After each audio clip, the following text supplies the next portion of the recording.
ulam. Ito, aadobuhin po natin tong puso sa puso. Magpa-partner po sila. Adobo lang po yan.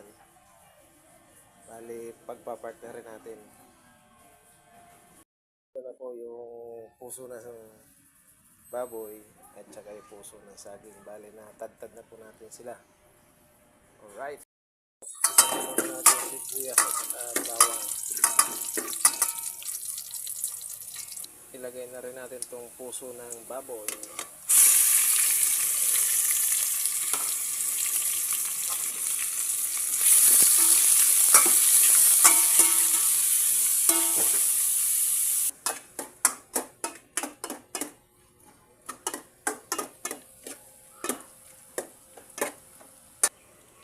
Palambutin muna natin yung puso ng saging.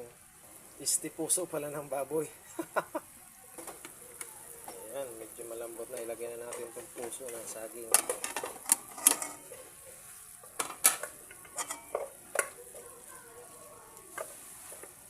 Naglaban yung dalawang puso. Ayan, luto na po yung ating adobong puso. Ready to serve na po yan. Puso sa puso ng saging sa baboy. Maraming salamat po sa inyong panonood, sa wala sawang panonood, mga silence viewer, likers po. Thank you po. Baka pwede maglambing, share, like, and comment na lang po sa video. Salamat!